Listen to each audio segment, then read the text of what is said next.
Lions fans, what's up, though? What is up, though, Lions fans? It's your boy, Motor City Don P.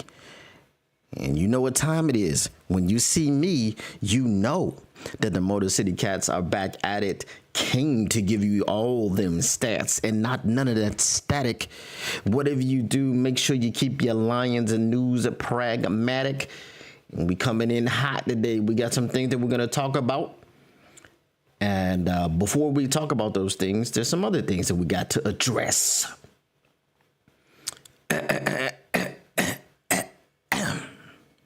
Listen, Brad Holmes, Dan Campbell, they were at the podium speaking today at the combine.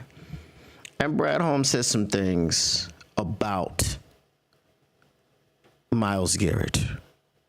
He actually didn't say anything about Myles Garrett, but he said some things about Myles Garrett. And you know what that means. He addressed the situation.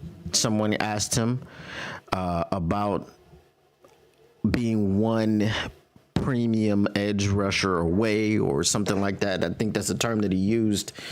And he said what he said. Why not 2, 3, 4 of those premium edge rushers? Why are you just focusing on just one?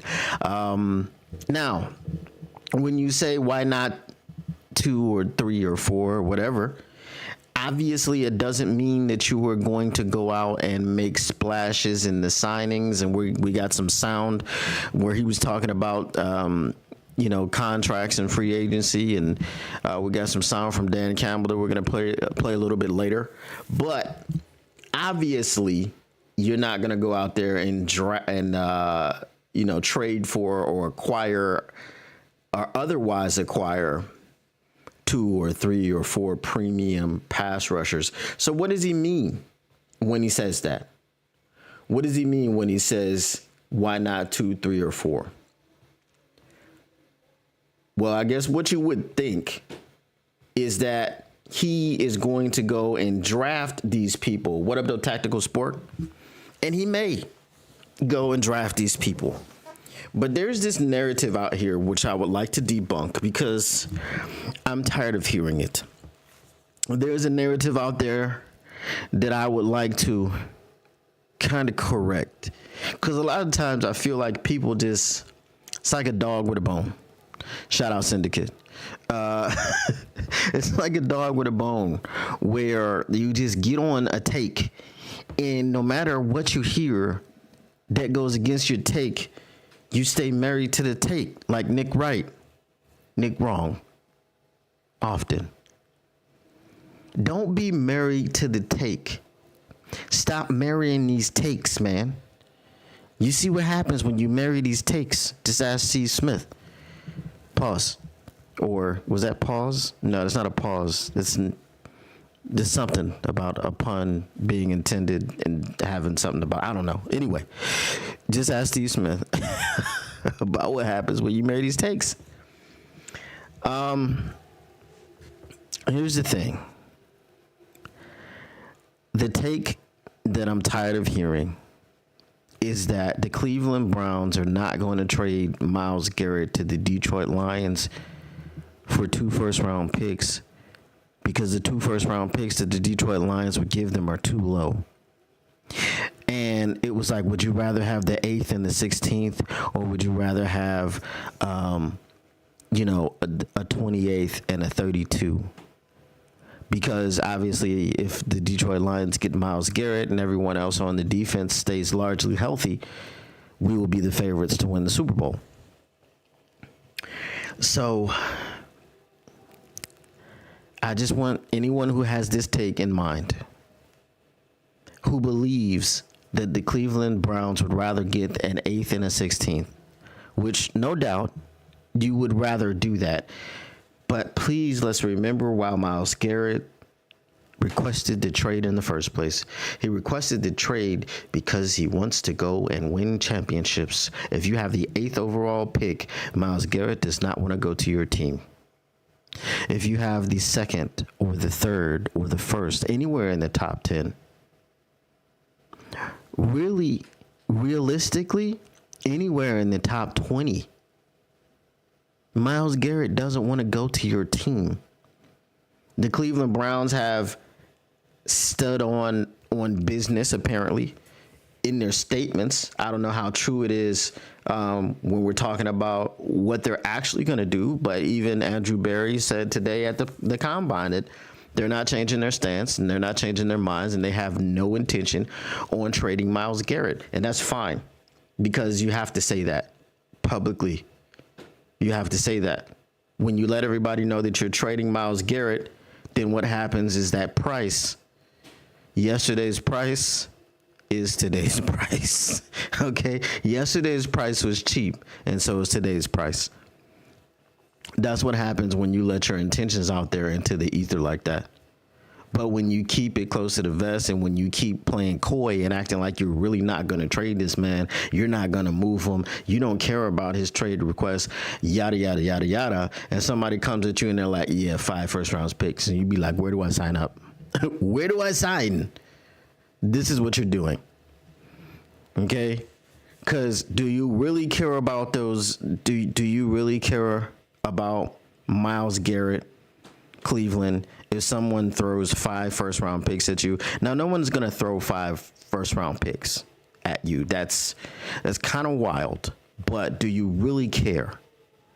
I think. I'm here to tell you right now, we don't care. Let me tell you. We don't care. That's what Cleveland's going to do if someone actually offers them just a buttload of picks.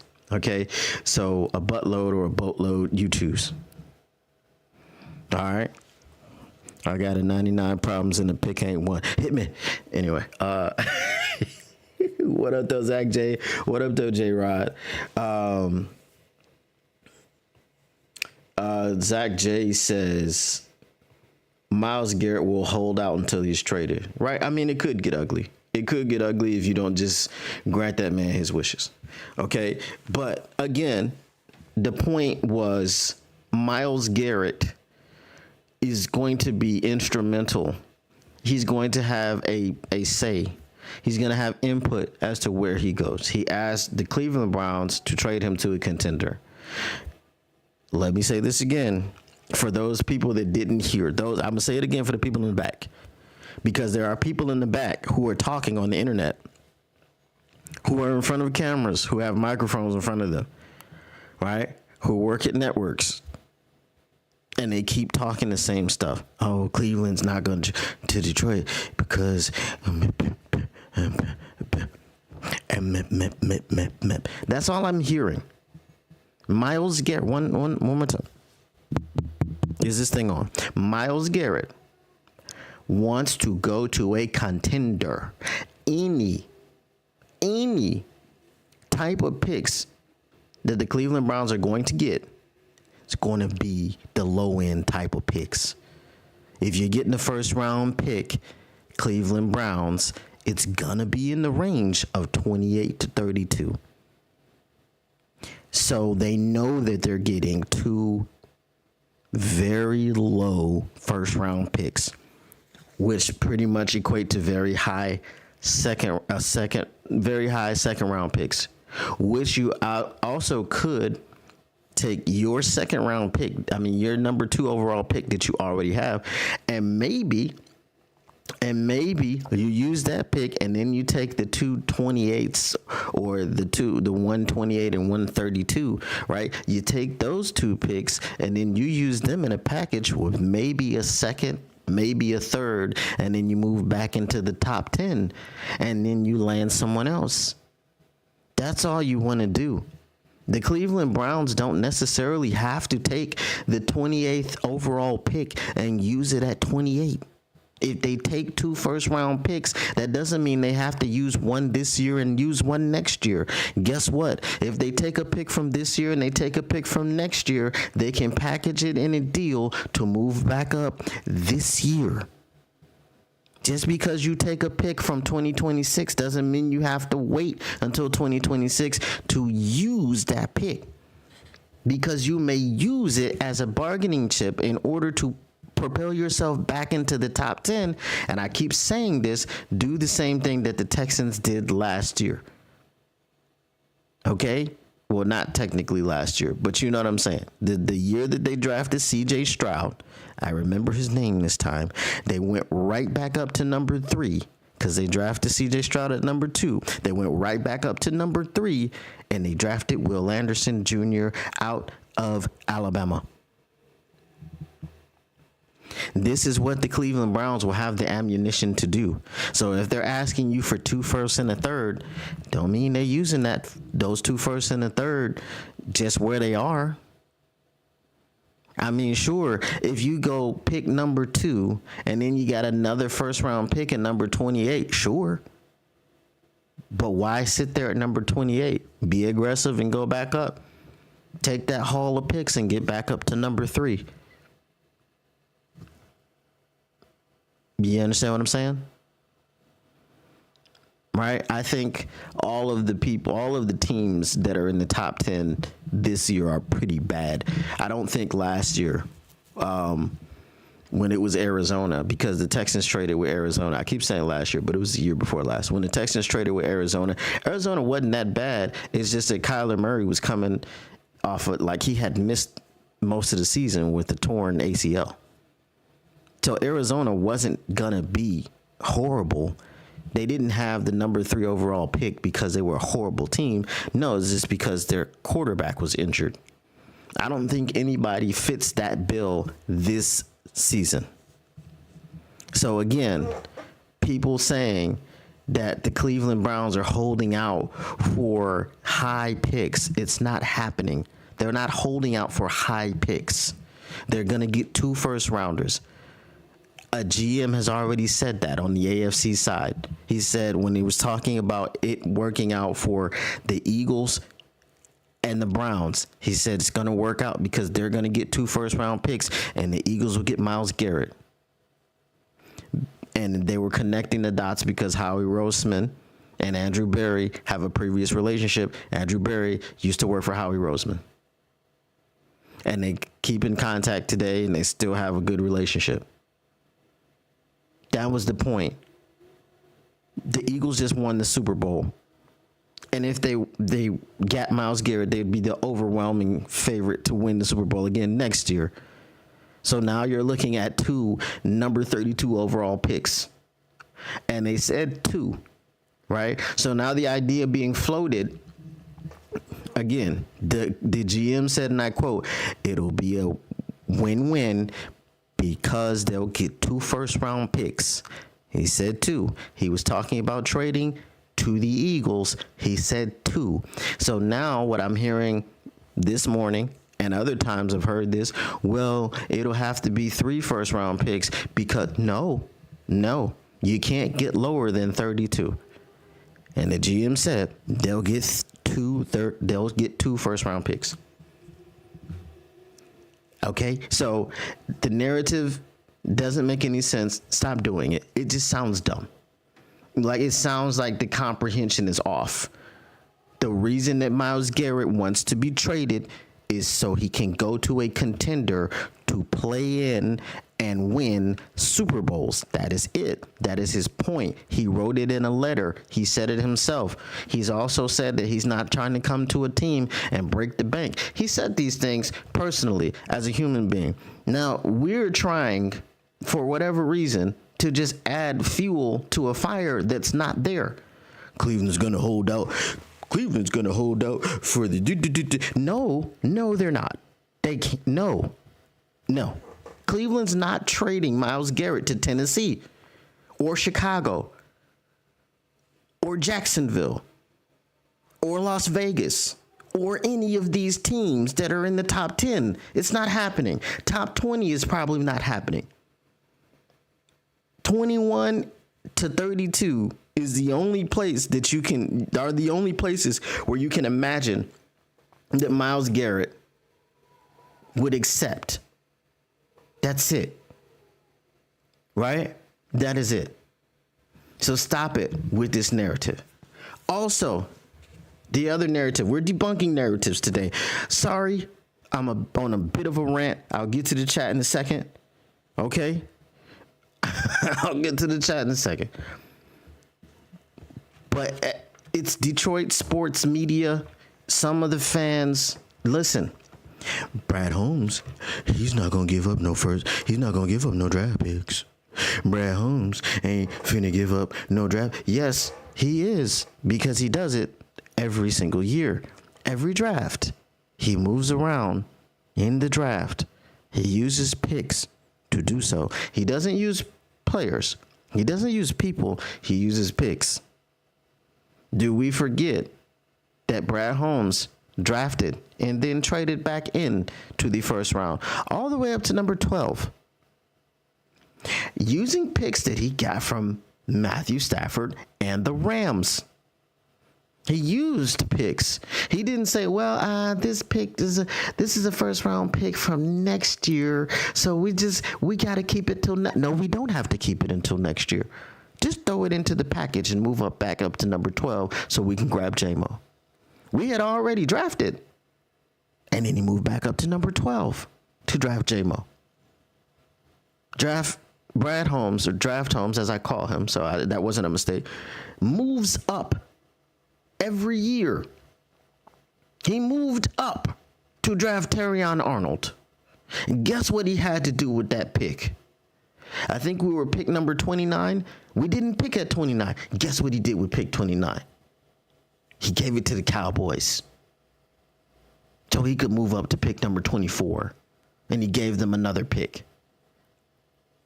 He will trade picks. Brad Holmes will trade picks. He always does it. So stop acting like he just makes the pick. Oh, well, he's that pick number 28. He's going to make. He don't have to stay at 28 to make the pick. He doesn't stay.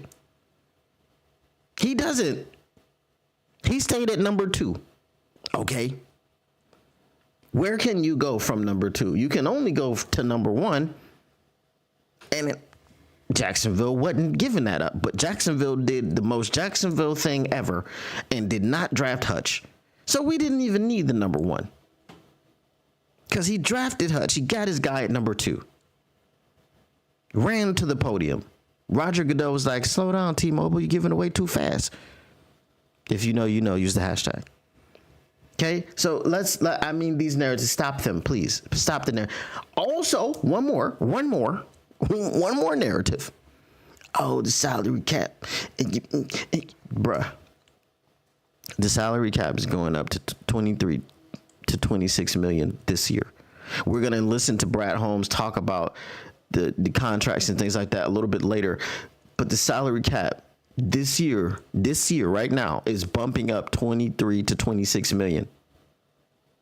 Right now, the Detroit Lions have 50 something million in cap space. Once the bump kicks in, which it will happen by free agency, they will have $80 million. Upwards of $80 million. Just stop it. Okay, the cap is going up every single year, right? They got 23 million this year. They will spend it wisely, and then whatever the bump is going to be next year, whether it's going to be more or less, whether it's going to be, it's always going to be 10 million or more. So whether it's 10 million or whether it's 20 million, it's going up. And when those contracts hit, like Jared Goff's contract in 2026, and it's a $69 million cap hit, it'll be reconstructed. They're not going to pay him. They're not going to have him count $69 million against the cap. But I can guarantee you that counting $69 million against the cap in 2023 does not hurt as much, or it hurts more than it will in 2026. Guess why? Because that $69 million that he's going to account for has already been added to the cap in 3 years. I'm trying to tell you, don't talk about it if you don't know about it. That's all I'm saying. Just stop with these narratives. It's silly. We hang our hats on the same stuff over and over. Stop marrying these takes. I don't love them takes. You know what I'm saying? I don't love them takes. That's what all y'all need to do. Stop it. Let me get to the chat. All right. Let me see what this chat talking about. So as I said, welcoming everybody in the chat. What up, though? Tactical Sport, Zach J, J Rod. Who else we got in here? Where are my people at, man? I got 10 people in the chat. We got 3 likes. Go ahead, smash that like button. Hop in the chat. Say what up, though. Become part of the conversation. I know it's the off season. I know it's a little bit slow, but holla at your boy. Yeah, you dig. All right. So we're talking about safeties. All right. Okay. All right. So that conversation got really silly really quickly. I see is Tactical Sport saying we are not trading for Stafford. All right, so Tactical Sport and J Rod are having a conversation. Al Tori, what up though? Yeah, so they're having a conversation about trades. Okay, so we're gonna go ahead and get to some sound. I'm going to go with Dan Campbell first. I'm going to go with Dan Campbell first. And the reason that you'll see why I'm going with Dan Campbell first, because I want to talk about what he had to say. I want to talk about what he had to say about I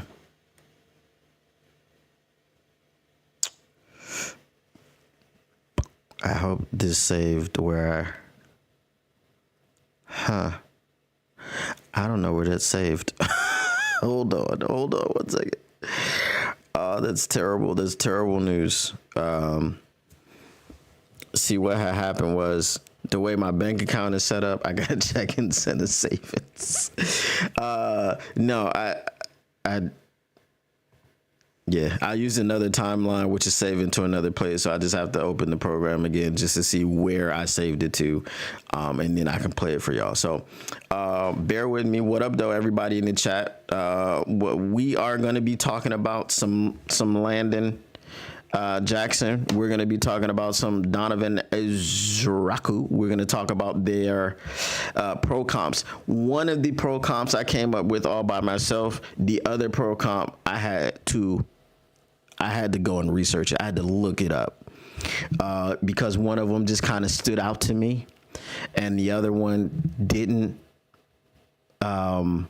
So I'll tell you which one was which when we start talking about it. But let me see. Here we go. Let me get into this program right quick so I can see which folder we saved to. Give me 1 second. It just popped up.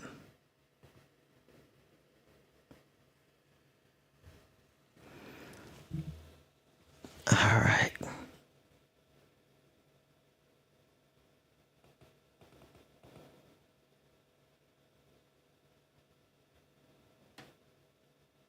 Okay. All right, I see where it is.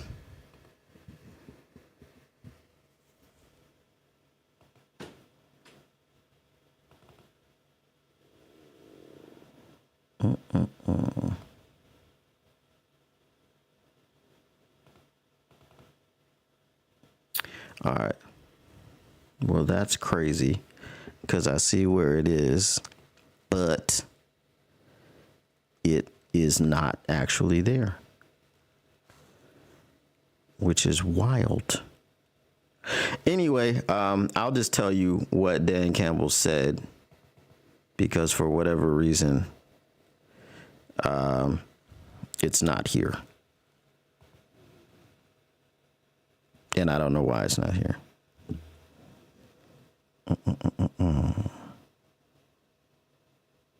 Yeah. All right. So Dan Campbell was talking about Coach Shep and his hiring and all these things. And he said that basically there might be some tweaks in the way that we run defense. Not that we're not going to run the same things, but there might be some differences. An example, yeah, we're still going to run man, but how are we going to run man? Maybe some different leverages, maybe some combo coverages. You never know.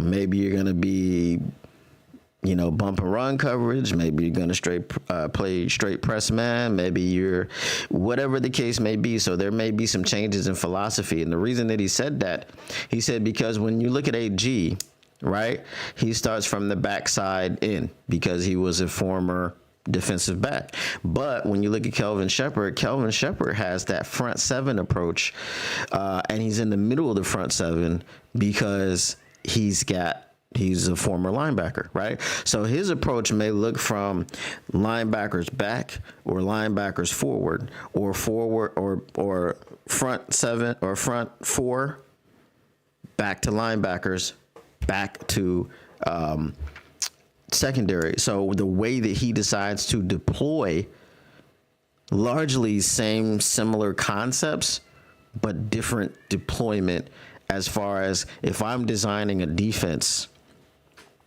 and I want to isolate, I want to put my corners on a type of island that it allows them to cover for 2.5 seconds. Well, that means my pass rush is going to be hellified. You know what I'm saying? If I want to say, all right, well, I want to feature my linebackers in a situation and just let them play coverage, well, we're going to, play contain and we're going to let the quarterback get time, which is not it's not a very good way to play defense. And let me tell you that right now. I'm here to tell you right now, we don't want to play defense that way. But it's just the way that his philosophy, because of the way that he's looking at the defense, that's really what I wanted to show you guys about that. On the other side, this one, I have to find it. I don't know why. I really, really swear that I saved these things. Hold on.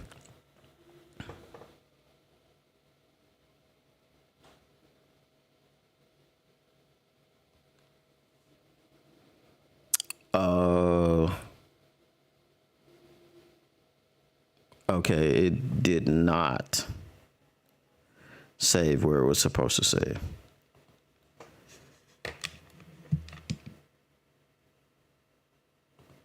That's the problem. Okay, so it saved to a directory which is no longer on my computer.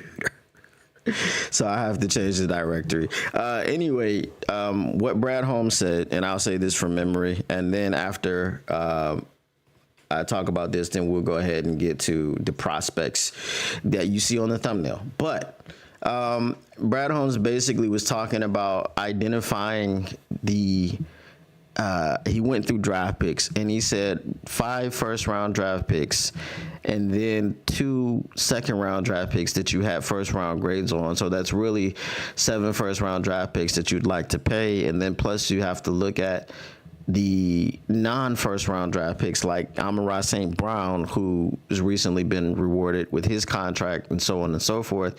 So he was like, it's not that there's like guys you don't want to have anymore, but financial considerations, you can't keep everybody, yada, yada, yada, yada. I don't want to speculate, and I don't know who's out, but I do know this, and this is what I've said. I don't worry about the salary cap. The reason I don't worry about the salary cap is because they're very smart. They're very intelligent in the way that they have managed the cap. They continue to be intelligent in the way that they manage the cap. They're not going to go out there doing anything stupid. So I believe, again, the way that these things are structured, because remember, what did I say earlier? The cap continues to grow every single year. There is not a year that it's just going to remain. If the cap is $285 million this year, it's going to be probably $300 million something next year. It's not going to be $285 million again. Okay, so when you look at the situation, like I explained, and I'll explain this to you very easily, right? Jared Goff, let's say, I think he re-upped his contract in 2023, right? So if we take 2023, 2024, 2025, okay, 2026 is when his big cap hit of $69 million is supposed to be there.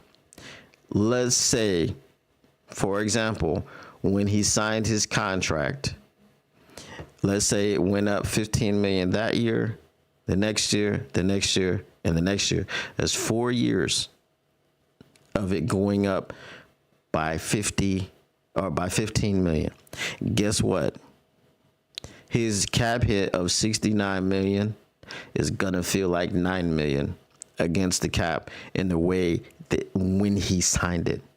Okay, we're always gonna have extra money. So the reason that you backload the contracts is because when the bill does come due, you have more money than you had when you signed the contract. And then even when the bill does come due, you can restructure the contract. Again, I'll point to the Matthew Stafford contract. When we traded Matthew Stafford to the Rams, they were able to, he facilitated them in being able to sign all those dream team people that he had with him, because he said, yeah, y'all can restructure my contract. So they restructured his contract. He had a $60 million hit that year. They gave him all $60 million, and it counted for $1 million against the cap. Okay, so there's a lot of games that they can play. There's a lot of machinations that they can do to get people under the cap, to open up cap space. So I'm never, ever worried about the cap, because I've seen people do it before. Now, if you mismanage your cap, like the New Orleans Saints, and I don't know how they mismanaged their cap, as a capologist, this is your job.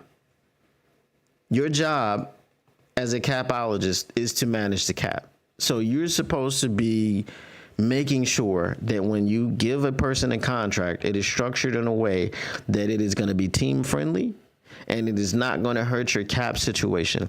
Even if you're signing a person to like a Jared Goff contract, $55-60 million a year, okay, how is that not going to hurt us, right? Amon-Ra St. Brown got 4 years, $120 million. That's $30 million a year. How is that not going to hurt us?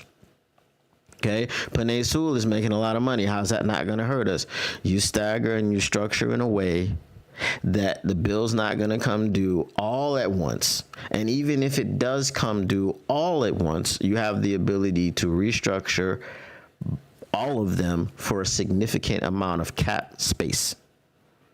Okay, a significant amount of cap savings. Who wouldn't give Jared Goff $69 million in that 1 year if we could get it to only account for a couple million against the cap? I think everyone would sign up for that. All of you. All right. Let me see what y'all are saying in the chat before I move on to the prospects. What up, though, J-Rod?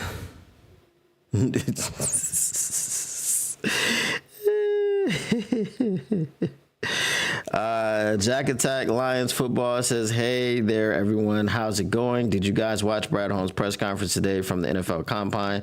There's going to be no splash trades, nothing huge. That is not like what we all want. That is.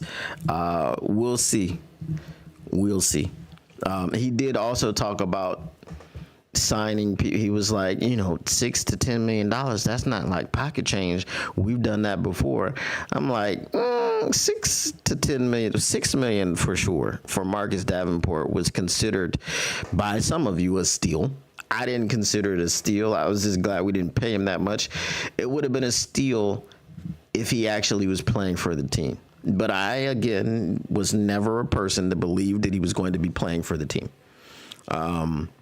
Not extensively anyway. I fully expected him to be injured, and there he was. If they re-sign him for the vet minimum or whatever, I've expected to be an Emmanuel Mosley situation. Hopefully I'm wrong, but he hasn't shown the ability to stay healthy ever. He's never played a full 16 or 17 game season. He's always going to miss at least a game or two. In recent years, he's been missing the larger chunks of seasons. So generally, when your health starts going the wrong way, it doesn't come back. But, there are examples, I guess, in history of your health coming back. All right. J-Rod is out. Okay. We'll see you later. Yes. We got to talk about Benedict Johnson. Tactical Sports says, being that there's a Benedict Johnson running around, we have to change some things about our defense. Facts. Run the ball, says you. What up, though? Yo, what up, though? Run the ball. Thank you, Tactical Sport. Thank you. All right, Tactical Sport says, if you know how to manage the cap, then it isn't a real thing. That's exactly what I'm saying. What up, though, Mr. Morale 313? What up, though? What up, though? What up, though? So you will like what we've got coming up, Mr. Morale 313. I got your favorite guy, and I watched the tape, and I gotta say, I don't hate him. But yes, Benedict Johnson, really quickly. Okay, I love it when there's a lot to talk about. Ben Johnson. Osama bin Johnson had some things to say about your quarterback. I hope Artur is not in here, because I'm just going to talk about what he said. Basically, he said that I was over there like I got this old simple ass, I got this old non-mobile ass, I got this old can't run face ass. Yeah, he said all of that about.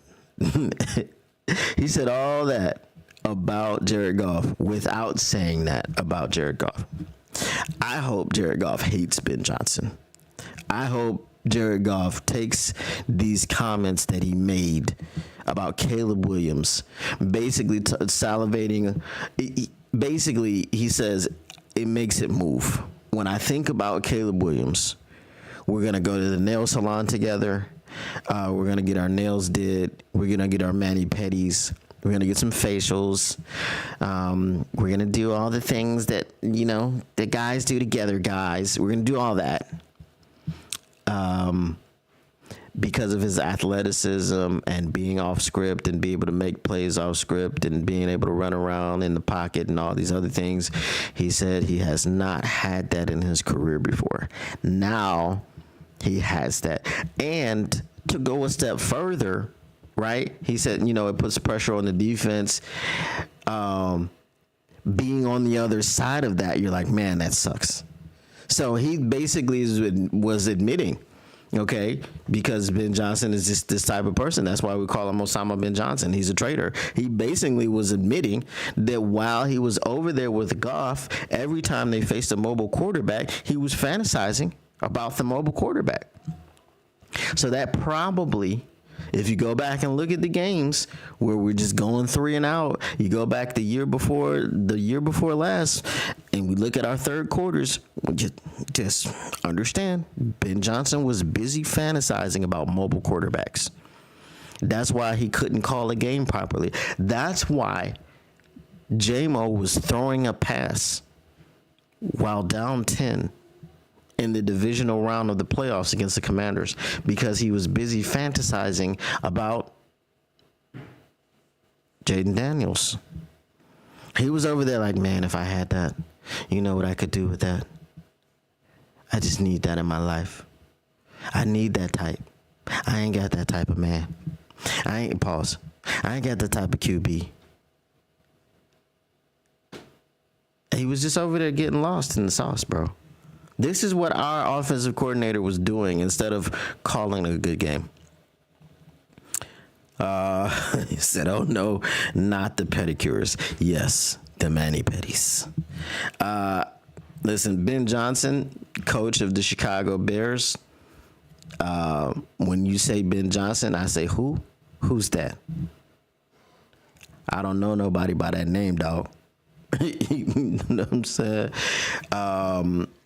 If you say that Ben Johnson is going to be missed here in Detroit, I would say, you smoke crack, don't you?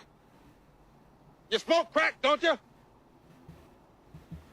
Look at me, boy. Don't you smoke crack? I'm just saying, because listen, that's the type of person Ben Johnson is. And also, yes, he was busy hiring a staff and texting Dennis Allen and all these things during the game, mind you. I don't have sources that told me this. Okay. During the game, Ben Johnson was texting Dennis Allen, asking him what he was having for dinner. He's sending him "you up" text at halftime. I don't have sources that told me this. All right. All right. I don't have the sources, but he was allegedly sending Dennis Allen "you up" texts during halftime of the divisional round game. That is inexcusable behavior. All right. But anyway, let's go ahead and get to the peoples that we were going to be talking about today. All right. So I watched some films and I read some numbers. And let's talk about the numbers that I read in the films that I watched. And I don't mean horror films or comedy films. I mean films on Donovan Ezraku and films on Landon Jackson. We'll start with Donovan Ezraku. Okay. Donovan Ezraku is not being talked about really as a first rounder. And I know why, but then at the same time, I don't know why. Donovan Ezraku went to Boston College. He's a former teammate of Christian Mahogany. He played teams like, I think they played Miami, right? So he played teams like Virginia Tech. He played teams like Florida State, North Carolina, all the ACC teams. So it's not like, obviously it wasn't like a murderer's row. It wasn't the SEC, but the ACC, I think you all would agree, is a pretty respectable conference. Would we be able to say that the ACC is a respectable conference, that they have respectable teams? They did have the Defensive Rookie of the Year playing for Florida State Seminoles last season, right? They were supposed to be in the college football playoff, but the committee didn't put him in, probably because Jordan Travis, their quarterback, was lost for the season. So they knew that if they ran up against anybody in the championship or in the playoffs, that they would get stomped. Okay. Tactical Sports says, yeah, they are respectable. All right. Donovan Ezraku, in that situation, had 80 tackles, 20 TFLs, or was it 20 and a half TFLs? 16 and a half sacks, all in one season. These aren't career stats. Cause I was looking at while I was watching, I was like, is that all 4 years? No, that was last year. He had 80 tackles, 80 as a defensive end. He had 80 tackles. Like some linebackers don't have 80 tackles. He had 80 tackles from the defensive end position.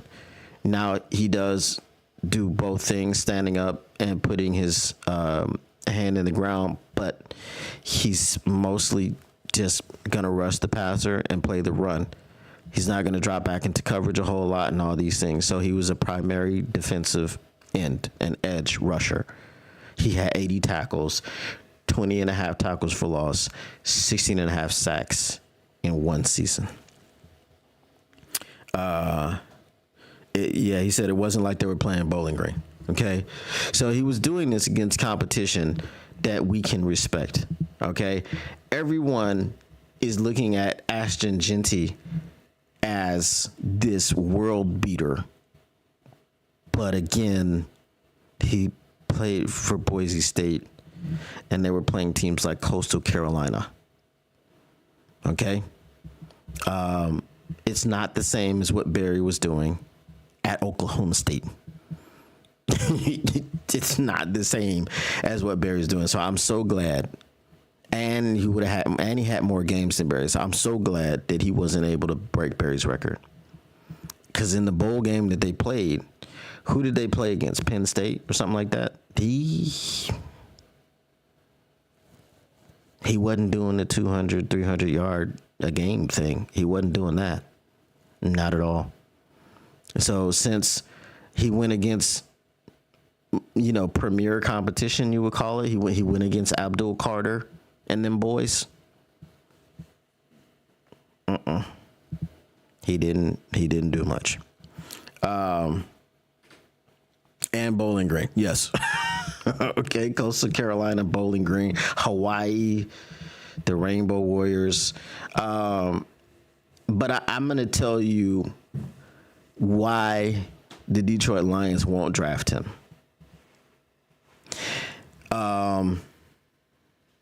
And I'll get right here. Hold on.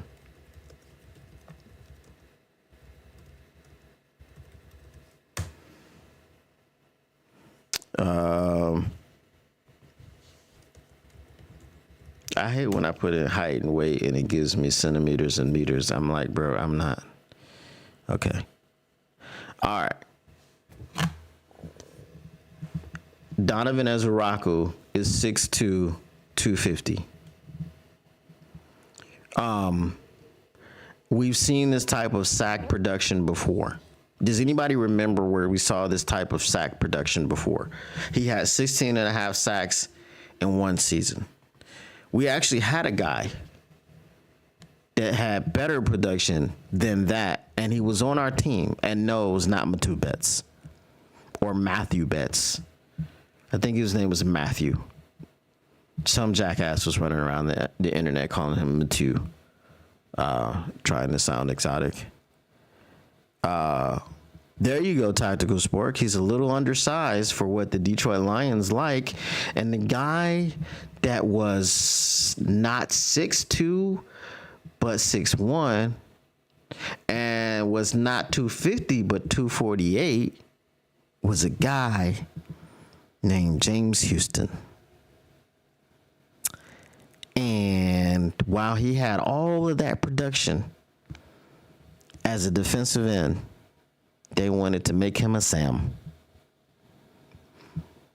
I don't think you draft Donovan Ezeraku, who has similar measurables and has similar ability to get to the quarterback. Now, Donovan Ezeraku has more moves. He has more of a pass rush plan.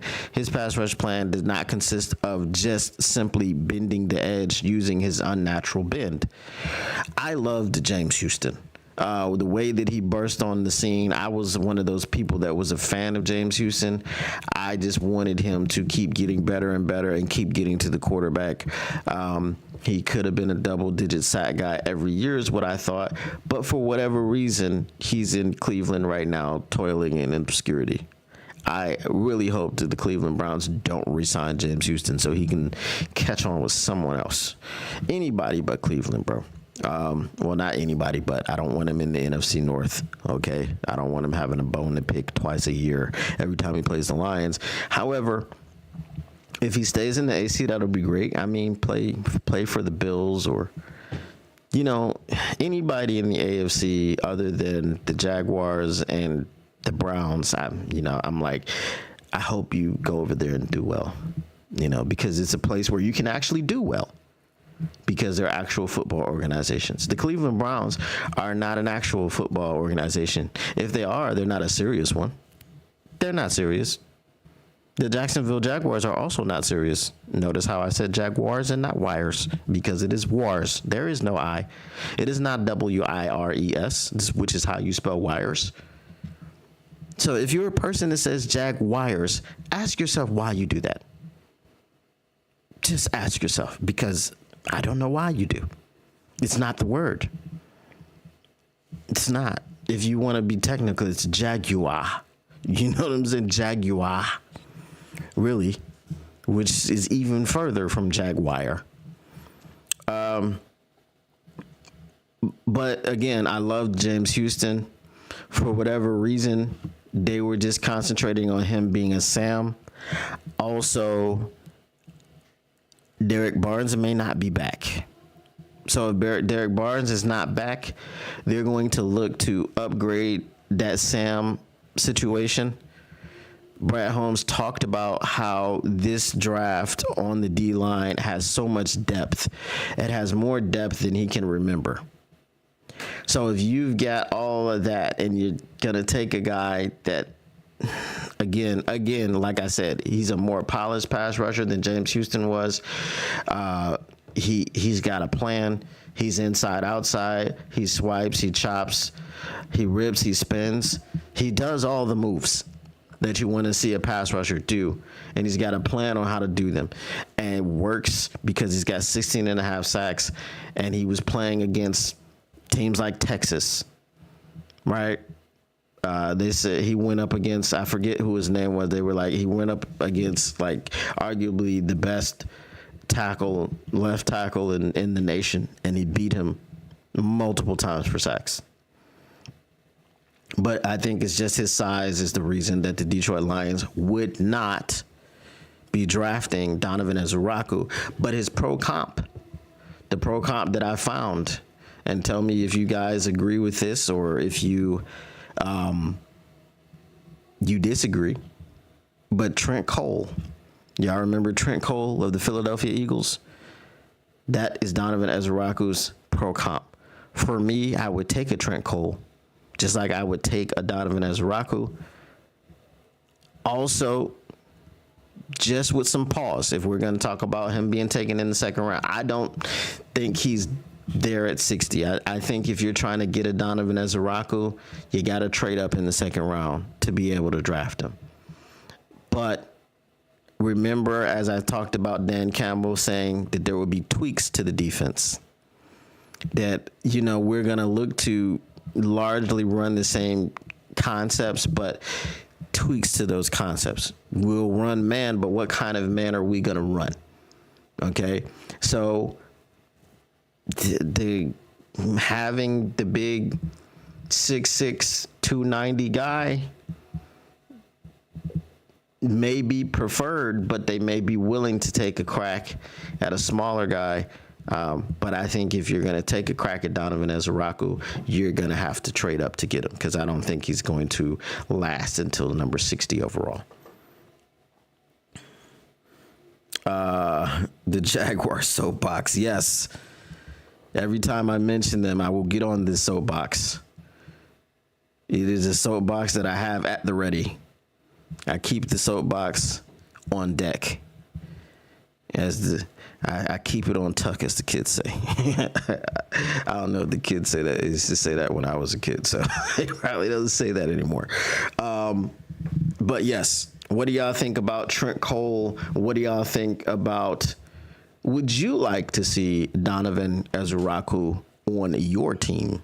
Because I definitely would not mind him being on the Detroit Lions. I think he's a dog, and you can't deny 16 and a half sacks against top tier type of talent. There is no question.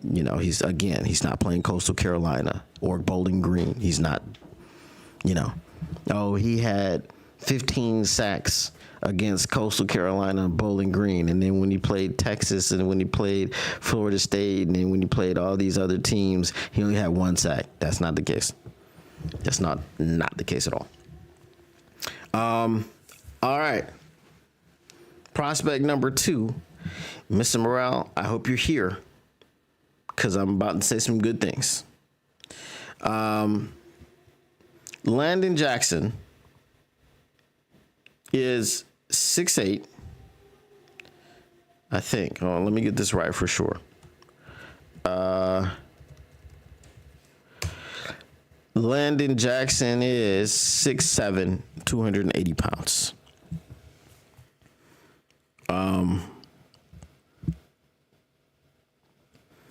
Tactical Sports says, I wouldn't mind him. We probably would have to draft him a little early or trade up in the second to get him.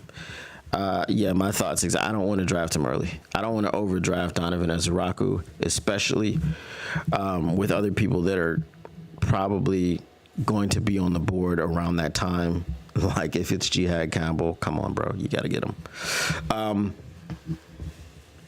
Landon Jackson is 6'7", 280 pounds. Now, when I read his draft profile, I wasn't impressed with the draft profile. And then you said, well, he got 3 sacks against Alabama, and now was all the way back in.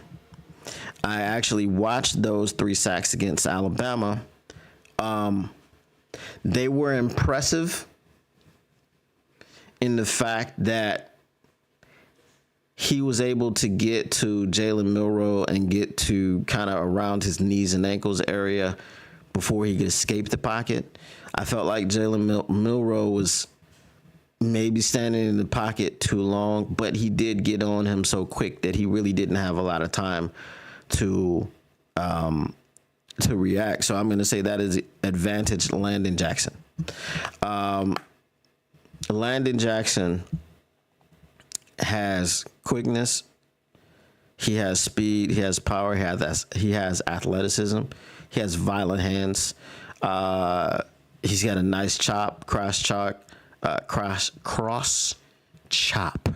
is what I'm looking for.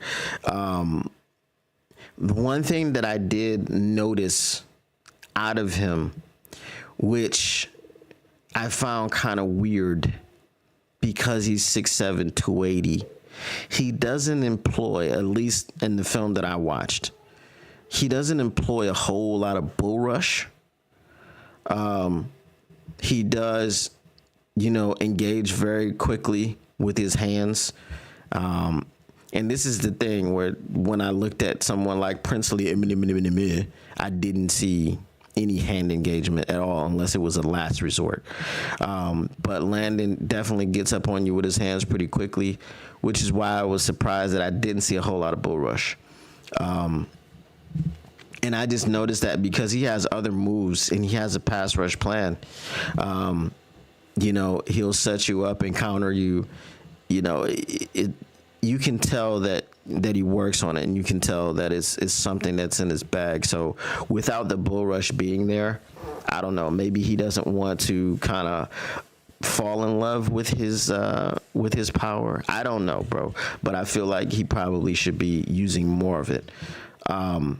Very, very long, very rangy. He's got really, really long arms, and he uses them in conjunction. He'll lunge at a quarterback, and as the quarterback tries to escape out to the right, he'll put his right arm out there, or, the quarterback's left, he'll put his right arm out there, or if he tries to escape out to his left, and he'll put to his right, he'll throw his left arm out there.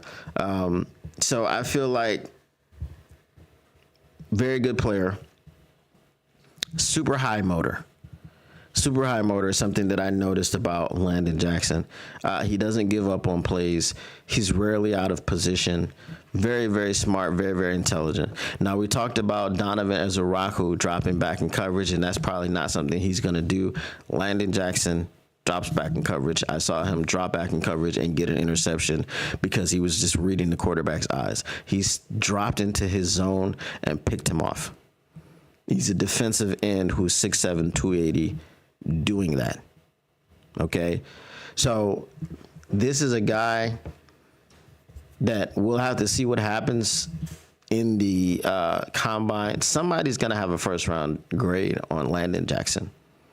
Someone is. I don't know which team it's going to be. I don't know who, but someone is going to have a first-round grade on him. Another negative is I don't know if you can call it a negative. You know, if he does get a little bit out of position, he will lunge and throw one of those big paws out and just, you know, kind of chop you down, but he got you down, you know. So generally he's able to chop you down. I don't know how much of that he'll be able to do at the NFL level with just that particular move. So in the NFL, I would like to see him kind of break down and change directions instead of just kind of like lunging at the feet and chopping. Because he did get a lot of tackles that way. You know, a lot of tackles for loss. He just lunges and chops, and then you just go straight down. So are you ready for his pro comp? You're going to love this pro comp. You're going to love it. I should get a drum roll. Do I have a drum roll? I don't have a drum roll.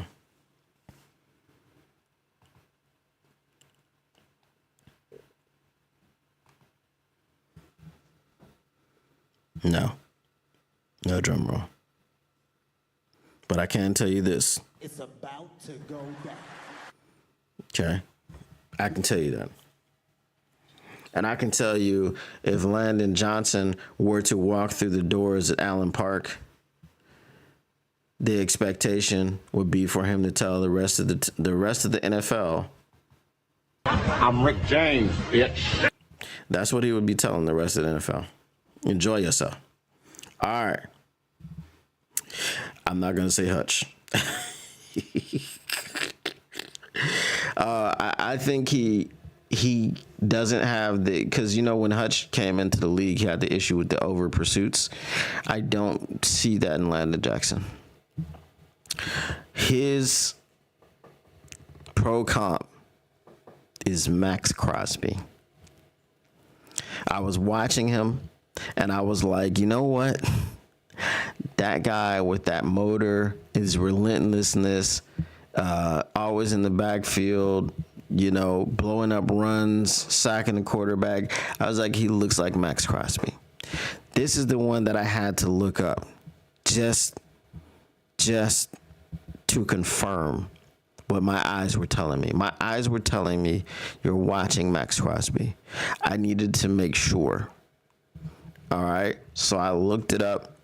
I looked up what the people on the internet were saying, and the people on the internet said, and this is from the fansided.com NFL draft scouting report. Landon Jackson possesses the physical attributes that NFL scouts and general managers want in an edge rusher. He shares similarities with Las Vegas Raiders edge rusher Max Crosby, showcasing an explosive first step, effective and consistent hand usage, a high motor, and the ability to set the edge effectively. So yes, I did think that my eyes were showing me a clone of Max Crosby, and they agree with me on the internet. So kind of felt good about myself because, again, I don't hide it. I am not a defensive line expert. Right? Give me a corner, give me a safety, we can talk. Defensive line, linebacker, I'm not an expert. Okay, so I was pretty proud that I was able to pick out accurately his pro comp. Now, is this a guy that I can see the Detroit Lions drafting? Absolutely. Absolutely. I can see the Detroit Lions drafting him. If he has a second round grade, it's because all of the guys in front of him. Like I said, once we see his combine numbers and interviews and everything, I mean, my man does kind of look like Charlie Villanueva. I think he has alopecia, just like Charlie Villanueva. Josh Downs. So I think we would add Landon Jackson to the equation, but don't worry. I don't think that the disease or the condition is like fatal or anything. So I'm not making fun of him. He just looks like Charlie Villanueva. That's what I noticed. Shout out Charlie Villanueva, Pistons legend. But yeah, this is a person that I can see the Detroit Lions drafting. I also don't believe he's there until 60. He's 6'7", 280. He's a former All SEC first teamer. The production is there, the ability is there. I think he gets drafted early in the first round. So, what do you guys think? Let me know. Did I say early in the first round? I meant to say second round. I didn't need to say early in the first.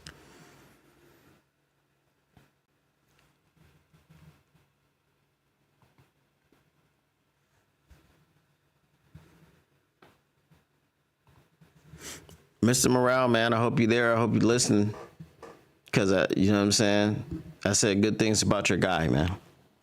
You told me that you like Landon Jackson. I like him too now. As I said, I was all the way back in. Another thing that I did see. Now, I don't know how effective this is going to be against Lamar Jackson. I don't know how effective this is going to be against Josh Allen and Patrick Mahomes and Jalen Hurts and the like. But he was able to kind of, when he was feeling out of place or out of position, I should say, with a running or mobile quarterback, he was able to kind of get his arms up and out.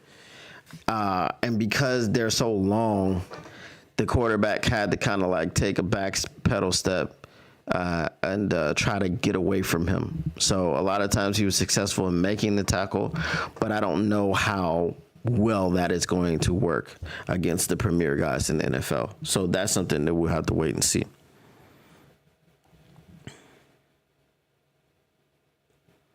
Tactical Sport says if he shows up in the combine, he will definitely move up. Is it wrong for me to wish someone has a bad combine? I just we need some help, man. Again, that doesn't mean we're locked into pick number 28. So it's quite possible that we could make a trade and get some of these players that we're talking about. So tomorrow I will probably do some more prospect talk. We have Jihad Campbell, Jalen Walker, Demetrius Knight Jr., so I've got to watch those linebackers. And then any more sound that we get from the combine. What is wrong with me today? The combine. Any more sound that we get from the combine, I'll definitely go ahead and try to get that in there. I have to fix whatever reason.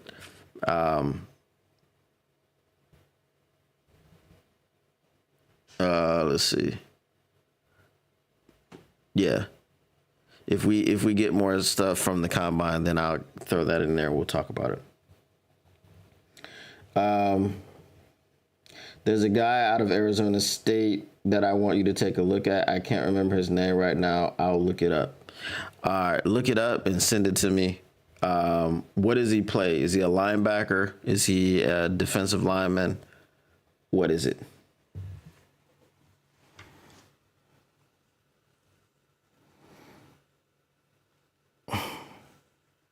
Somebody in Arkansas, okay, says Landon Jackson reminds Matt Jones of Myles Garrett.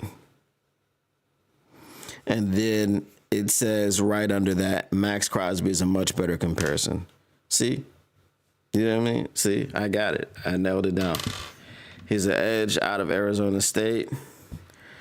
All right. Let's see.